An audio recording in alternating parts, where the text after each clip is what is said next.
आज आपण साताऱ्यामध्ये आलेलो आहे आणि आल्यानंतर चेतक इलेक्ट्रिक बाईक या शोरूमला व्हिजिट दिलेली आहे.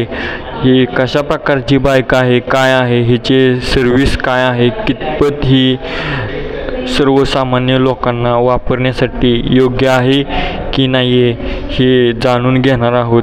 ह्याची काय कॅपॅसिटी रेंज आहे आणि सर्वसामान्य लोकांना परवडण्यायोग्य आहे का, हे सर्व डिटेल्स तुम्हाला दिले जाणार आहेत. पाहायला विसरू नका विकास नाळे यूट्यूब चॅनल.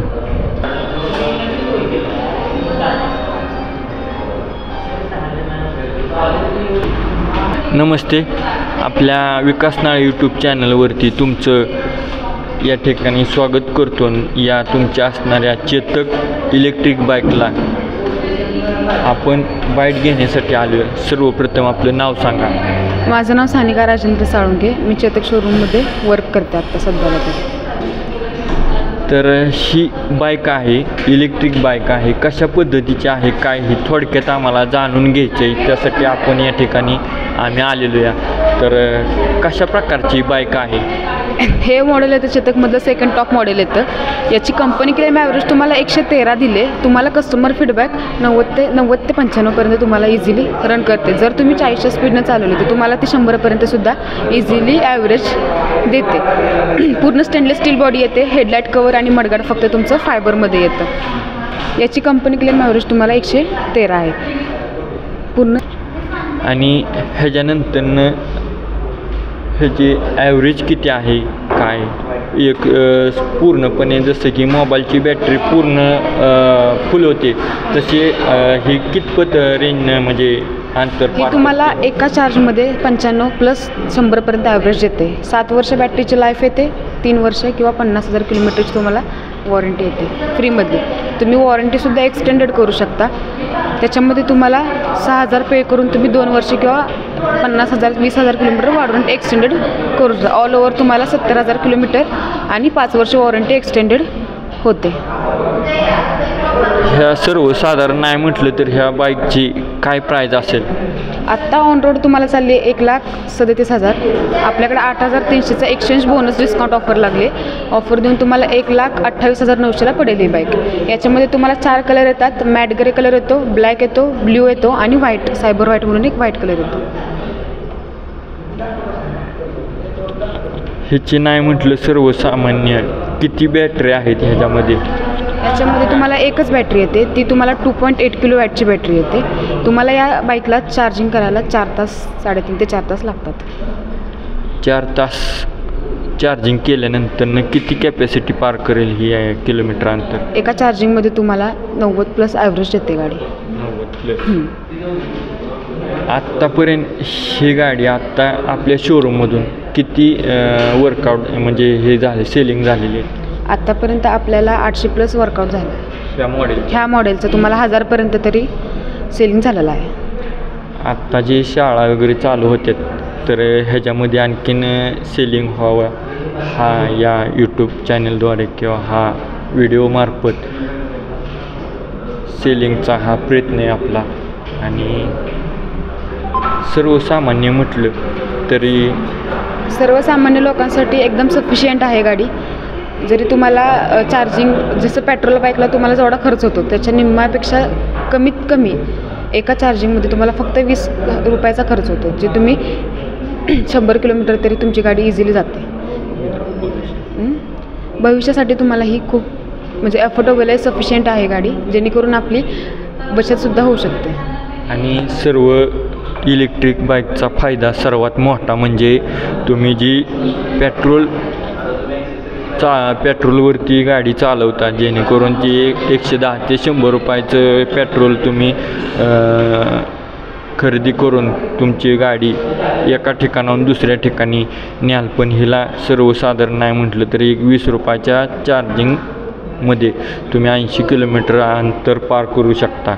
आणि विदाउट पोल्युशन म्हणजे कुठल्या प्रकारचा धूर नाही किंवा कुठल्या प्रकारचं ह्याला मेंटेनन्स नाही. तर आपण जाणून घेऊया सर्व महत्त्वाचा प्रश्न हा की ह्याला मेंटेनन्स काय आहे. जास्त मेंटेनन्स नाही आहे त्याला.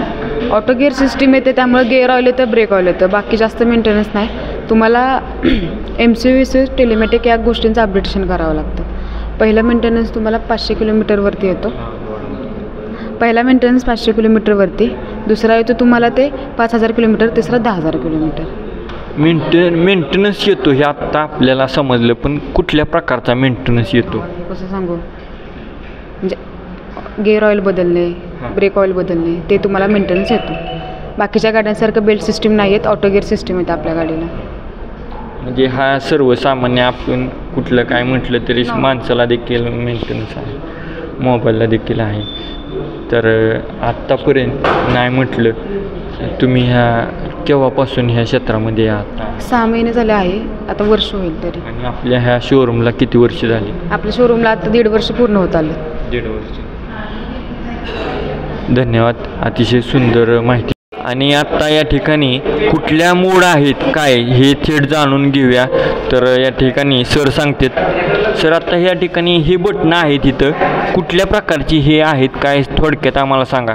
प्रत्येक अर्बनला हा जो बटन प्रेस केल्यावर गाडी स्टार्ट होते. एक मिनिट आपण दाखवूया. स्टार्ट झाल्यानंतर ना जेव्हा आपण स्टँड काढाल तेव्हा गाडी डी हा प्रेस केल्यावर गाडी प्रेस होते, म्हणजे गाडी पुढे जाते अशा प्रकारे. आणि म्हणजे जेव्हा तुम्ही स्टँड, हे सेन्सर ॲटोमॅटिक गाडी आहे, जेव्हा तुम्ही हे जेव्हा स्टँड काढाल तेव्हा ही गाडी पुढे जाते, आपण पाहू शकता.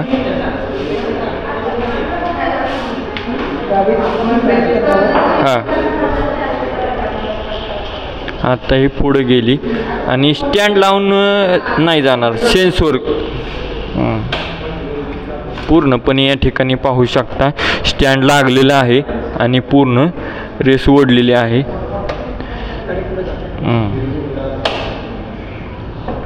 तसं हे पेट्रोल बाईकच्या दृष्टीने हे अतिशय योग्य आहे. खालचं जे बटन आहे त्याला प्रेस केल्यावर गाडीचं डिक्की ओपन होते. डिक्की ओपन झाले आपण पाहू शकता. त्याच्यानंतर गाडीला रिव्हर्स मोड पण आहे आपल्या या गाडीला.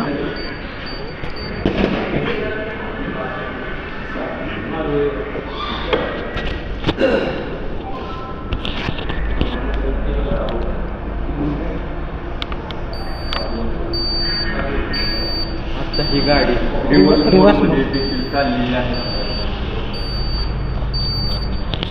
फ्रंट आणि रिव्हर्स अशा दोन्ही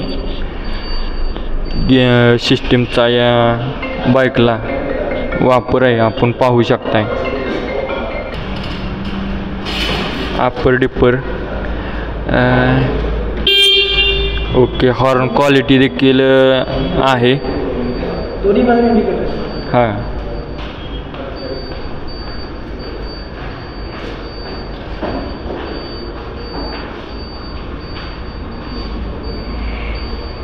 नक्की सांगा ही कशी वाटली बाईक, कमेंटमध्ये सांगू शकता तुम्ही.